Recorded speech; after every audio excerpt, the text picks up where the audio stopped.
Alright, I'm trying to put away a couple things here at once today. I got a lot going on. I kind of figured it would happen that way once I wanted to jump on my own build, that other people would want me to do builds for them and stuff, which is cool. I don't mind.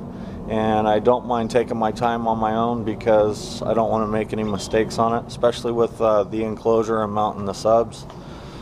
So no harm there. I do want to get this build done so you guys can see it and everything, but right now I'm going to answer some questions because I've had a couple questions come in, and I'm going to knock them both out in one video here.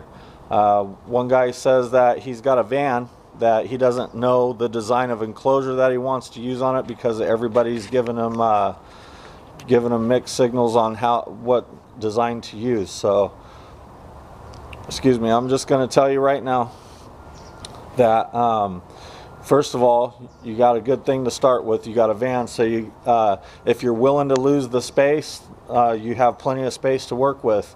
You can wall it off if you want. Of course, you're going to get more output that way because you're isolating from the rest of the vehicle. And what you're doing, in order to make a vehicle loud, what you're doing is you're compressing air. Okay, you're trying to compress as much air as you can into that cabin area. So of course, being walled off, isolated from the rest of the vehicle and ported, you're going to be a lot more output than you would with the subs all the way in the rear.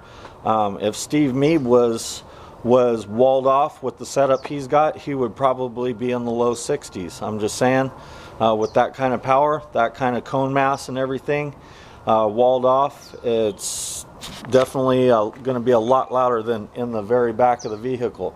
It's definitely more musical in SUVs and vans the further back because those subs have the ability to resonate, especially with bigger subs. Being close on a wall with smaller subs really doesn't matter because they don't need all that area to resonate. Have you ever heard a 15 or an 18 from far away? Sounds pretty good, doesn't it? But anyways, a van resonates just like an SUV does, pretty similar. So if you face the subs up, port towards the back, you don't want to lose any space, that would be the way to do it. Or I myself, you know what I would do. To the next question, we have a guy that has a 16-foot cubed enclosure that he's trying to figure out a port for. And once again, we got to start with what kind of vehicle do you have, because the port design and the way the subs are facing and everything is going to depend on how that vehicle sounds. For instance, like I told the guy before, subs up, port to the back if you don't wall it off, because it sounds better that way for one, and you also have all that area to use for your port opening. Walling off is a whole different story. You got to map your subs out and utilize your space as carefully as you can. And your port opening is very important for bigger subs because you don't want to use too small of a port opening because you will get port noise. So definitely be careful on how you design the opening for these. Usually, rule of thumb, I like to do at least a 60-inch opening for each sub. In your case, 3 subs, if they're sharing the same airspace, would be 180 inches of port opening. And I will show you right now how to do the tuning on something. So there's a lot of different places on the web that you can go to that will help you with calculating your enclosure volume and your port opening and getting your tuning from that. So here's what I used, was carstereo.com. You want to go to the how-to guide, go to the port size calculation and formula for woofers and subwoofer boxes. Scroll down here to the second one. This is the exact formula that I had for my enclosure for the 4 T115s. One port, of course. Enclosure volume was 16 feet cubed.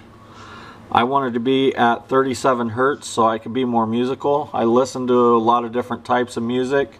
You mostly hear rap and hip hop on my videos. That's because at that point I'm doing demos and stuff, and I want to hit some lower frequencies. But my height on my port was 20 inches, width was 7. All that calculated, the length was 7.46.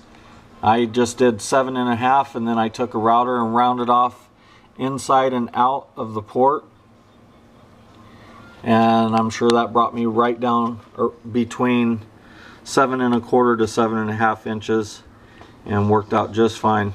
The thing was really loud. It got with it for 3,000 watts.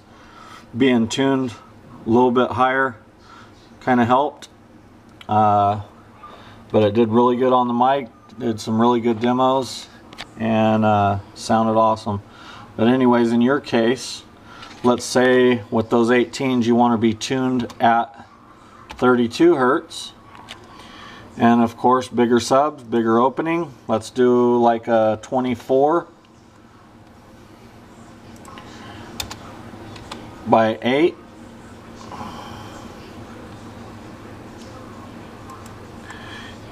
Your port length will be 20.14, so go like 20.25, and then round all your edges off on the inside so the air can flow a little bit better. And there you go. For the volume of your enclosure, the tuning frequency that you want times the port opening calculated gives you the length of 20.14. Anyways, hope that was a lot of help for you, and keep the questions coming. I'm always here, and I'm always willing to help out.